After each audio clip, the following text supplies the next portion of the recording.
एकदम घुप अंधेरे शमशान की कल्पना कीजिए। चारों तरफ एक डरावना सन्नाटा और इस खौफनाक माहौल के बीच एक शख्स पूरी निडरता से आगे बढ़ रहा है। ये कोई आम इंसान नहीं है दोस्तों, ये है न्याय और ज्ञान के प्रतीक महान राजा विक्रमादित्य। आज के इस विश्लेषण में हम इसी रहस्यमयी और रोमांचक दुनिया में गोता लगाने वाले हैं। हम समझेंगे कि ज्ञान, कर्म और न्याय की असली कीमत क्या होती है। तो चलिए बिना किसी देरी के सीधे इस बेहद दिलचस्प कहानी में चलते हैं, जहां राजा विक्रम का सामना होता है एक उल्टे लटके हुए प्रेत यानी बेताल से। अब देखिए, इस सीन की गंभीरता को समझना बहुत जरूरी है। राजा विक्रम एक बार फिर शमशान की तरफ बढ़ते हैं और जैसे ही वो उस पेड़ के पास पहुंचते हैं, बेताल जो उल्टा लटका हुआ है ना, वो उन्हें देखते ही जोर से हंसने लगता है। और यकीन मानिए, ये कोई नॉर्मल हंसी नहीं है, ये एक तरह का चैलेंज है। लेकिन राजा विक्रम वो बिना किसी खौफ के एकदम शांत रहकर बेताल को अपने कंधे पर उठाते हैं और आगे चल पड़ते हैं। ये हमें दिखाता है कि सिचुएशन चाहे कितनी भी डरावनी क्यों ना हो, एक सच्चा लीडर अपने फर्ज से कभी पीछे नहीं हटता। अब आता है कहानी में सबसे बड़ा ट्विस्ट। बेताल राजा के साथ चलने को तैयार तो हो जाता है, लेकिन उसकी एक शर्त है, और वो शर्त बहुत खौफनाक है। बेताल कहता है कि सफर में वो एक कहानी सुनाएगा और आखिर में एक सवाल पूछेगा। शर्त ये है कि अगर राजा ने सही जवाब दिया तो बेताल तुरंत उड़ जाएगा। लेकिन, और ये बहुत बड़ा लेकिन है, अगर राजा जवाब जानते हुए भी चुप रहे तो उनका सिर फट जाएगा। मतलब सोचिए, ये तो एक इम्पॉसिबल सिचुएशन हो गई ना, हर तरफ खतरा ही खतरा। और इसी जानलेवा शर्त के साथ बेताल अपनी कहानी शुरू करता है। तो बेताल की कहानी हमें उस खौफनाक शमशान से निकालकर सीधे एक बहुत ही शानदार और अमीर नगर में ले जाती है। इस कहानी का मेन कैरेक्टर है एक बेहद अमीर व्यापारी, जिसके पास दौलत की कोई कमी नहीं है, लेकिन उसकी सबसे कीमती चीज कोई जमीन जायदाद नहीं है, बल्कि एक अनमोल हीरा है। और ये कोई आम गहना नहीं है, यही इस पूरी कहानी का टर्निंग पॉइंट है। ये जो अनमोल हीरा है ना, ये कोई ऐसी चीज नहीं है जिसे वसीयत में किसी को भी यूं ही दे दिया जाए। व्यापारी इसे सिर्फ इसलिए किसी को नहीं देना चाहता कि वो उसका बेटा है। उसने इसे एक बड़े इनाम की तरह रखा है। ये हीरा समाज में आपकी काबिलियत, आपकी समझदारी और आपकी वैल्यू का सिंबल बन गया है। मतलब जो भी इसे हासिल करना चाहता है, उसे साबित करना होगा कि वो सच में इसका हकदार है। अब व्यापारी के 3 बेटे हैं, राम, श्याम और मोहन। और यही व्यापारी की सबसे बड़ी टेंशन है कि वो अपना ये बेशकीमती हीरा इन तीनों में से किसे दे। तो वो क्या करता है, वो तीनों को अपने पास बुलाता है और उनके सामने एकदम क्लियर चैलेंज रख देता है। वो कहता है कि तुम तीनों में से जो कोई भी खुद को सबसे ज्यादा समझदार और काबिल साबित करेगा, वही इस हीरे का असली मालिक होगा।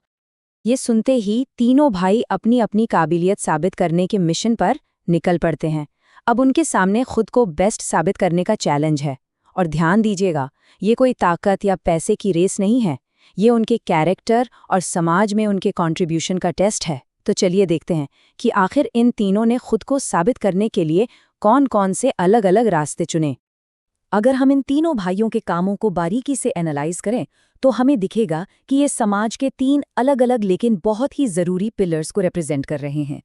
सबसे पहले राम, जिसने समाज सेवा का रास्ता चुना।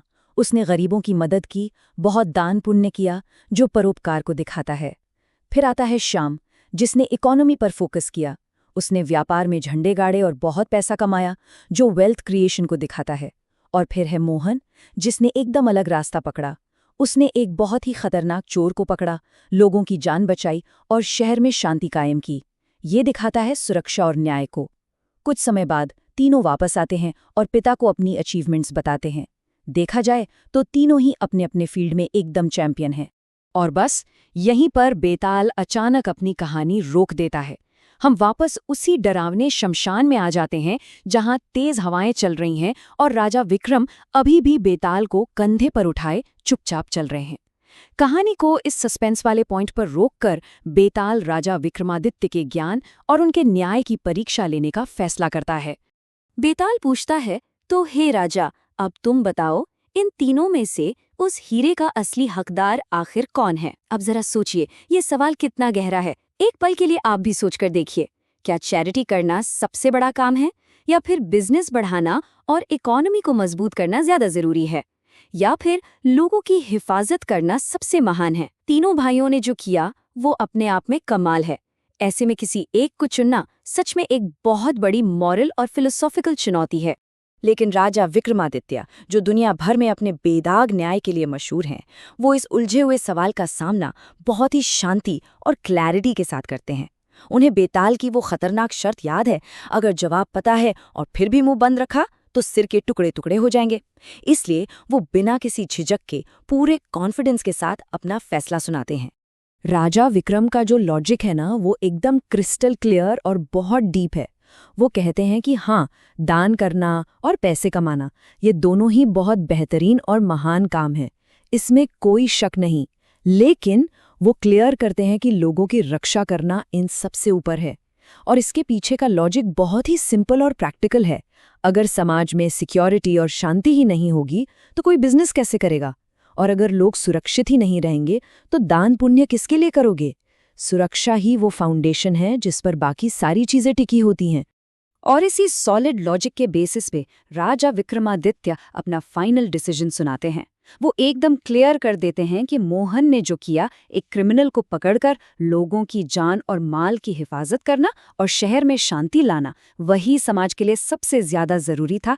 इसलिए मोहन ही उस अनमोल हीरे का असली और सबसे ज्यादा डिजर्विंग दावेदार है। राजा का जवाब एकदम परफेक्ट और न्याय से भरा हुआ था। लेकिन रूल तो आखिर रूल है। जैसे ही राजा ने अपना मुंह खोला और सही जवाब दिया, बेताल जोर से हंसने लगा। वो बोला, राजा, जवाब तो तुमने एकदम सही दिया, लेकिन तुम बोल पड़े। और इसी के साथ बेताल उनके कंधे से छूटा और हवा में उड़कर वापस उसी पेड़ पर जाकर उल्टा लटक गया। राजा विक्रम को एक बार फिर उसी घने अंधेरे में उसे वापस लाने के लिए लोचना पड़ा। ये जो साइकिल है ना, ये हमें सोचने पर मजबूर कर देती है।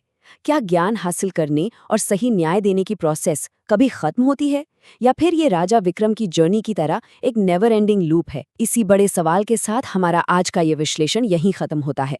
इस सवाल पर जरूर सोचिएगा।